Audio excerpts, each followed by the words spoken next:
जहरीली शराब के नाम पर दलितों को धीरे धीरे करके मौत क्यों बांट रहे हैं नीतीश जी? अगर आपको दलितों से इतनी नफरत है तो एक ही बार जनरल डायर की तरह सभी दलित को लाइन में खड़ा करके गोली मार दीजिए, आपकी नफरत का भी अंत हो जाएगा। अगर आप शराबबंदी किए हैं और उस पर अगर जहरीली शराब उसके बावजूद बिहार में बिक रही है तो आपको गुजरात से सबक सीखनी चाहिए, ये बात कहना है जीतनराम मांझी का। जीतनराम मांझी नीतीश कुमार को कहते हैं कि दलित से आप नफरत करते हैं, इसलिए आपने बिहार में शराबबंदी करवाया और शराबबंदी करवाने के बावजूद भी अगर बिहार में जहरीली शराब मिल रही है और आप उसको रोक नहीं पा रहे हैं तो इसका मतलब यही है कि आप दलित से नफरत करते हैं। आप धीरे धीरे ये चाहते हैं कि दलितों की जान चली जाए, दलित जो है वह पूरी तरीके से खत्म हो जाए। अगर आपको दलित से इतना ही नफरत है तो सभी को लाइन में खड़ा करके आप बहुत आसानी से गोली मरवा दीजिए, आप तो बिहार के मुख्यमंत्री भी हैं। दरअसल पिछले दिनों आपने सभी लोगों ने सुना होगा कि सीतामढ़ी और गोपालगंज में छठ पर्व के समय जो है वह जहरीली शराब पीने से कुछ लोगों की जान चली गई।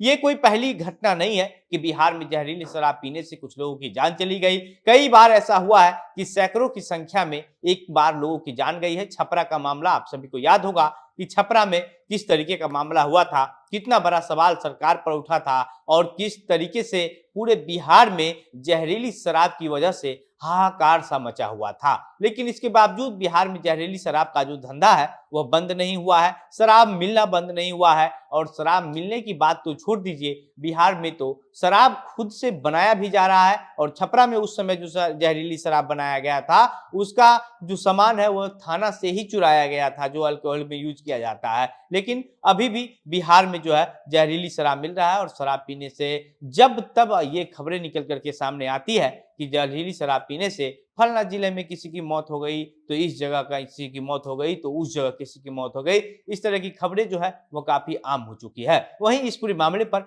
भाजपा तो नीतीश कुमार की सरकार को पहले ही घेर चुकी है। भाजपा का भी कहना है कि बिहार नीतीश कुमार से बिहार संभल नहीं रहा है और झूठ का शराबबंदी करके रखे हैं। शराबबंदी के नाम पर नीतीश कुमार जो है एक तरीके से एक पैरेलल इकोनॉमी खड़ा कर लिए हैं और उससे नीतीश कुमार की कमाई हो रही है। जितना शराब माफिया बिहार में है सब नीतीश कुमार से मिला हुआ है और इसलिए शराब का जो धंधा है बिहार में वह रुकने का नाम नहीं ले रहा है। उसके बाद अब जीतनराम मांझी जो है वह नीतीश कुमार की सरकार को कटघरे में खड़ा कर दिया है। जीतनराम मांझी का कहना है कि दलित का जो है वह सबसे ज्यादा दिक्कत शराबबंदी के बाद हुआ है। दलित जो है वह ताड़ी बेचने का काम करता था, जबकि ताड़ी कोई गलत चीज नहीं है। इससे पहले भी जीतनराम मांझी कई बार ये कह चुके हैं कि शराबबंदी जो है उस पर हटा देना चाहिए। नीतीश कुमार के साथ जब जीतनराम मांझी थे उस समय भी जीतनराम मांझी खुल करके शराबबंदी पर बोलते थे और कहीं ना कहीं अपनी बातों से लोगों को ये महसूस करवाते रहते थे कि जीतनराम मांझी शराबबंदी के पक्ष में नहीं है। एक बार जीतनराम मांझी ये भी कह चुके हैं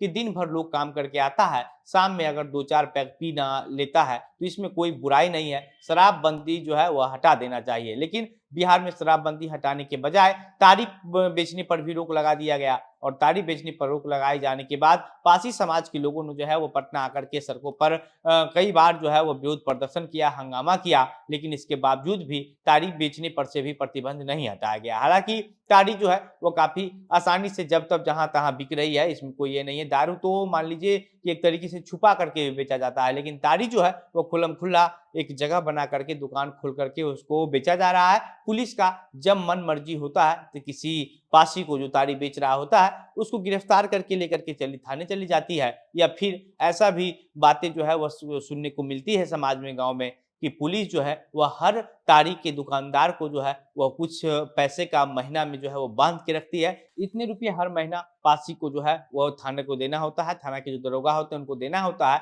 और उसके बाद ताड़ी का जो दुकान है वह बहुत आसानी से वो लोग चला सकता है। तो इस तरीके की स्थिति जो है वो बिहार में शराबबंदी के बाद बनी हुई है और नीतीश कुमार जो है वो कहते हैं कि हमने बिहार को बदल दिया।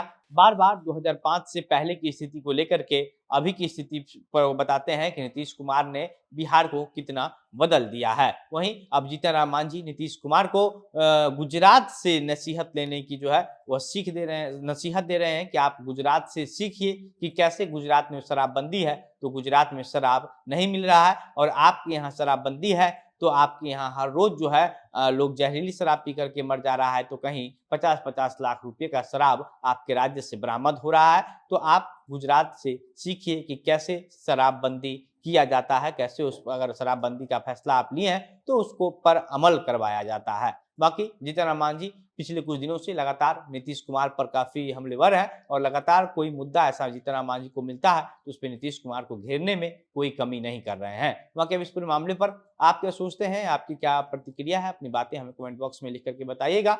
वीडियो को शेयर कीजिएगा। मेरा नाम घनश्याम सिंह है। आप द बिहार प्रोजेक्ट देख रहे थे। बहुत बहुत धन्यवाद।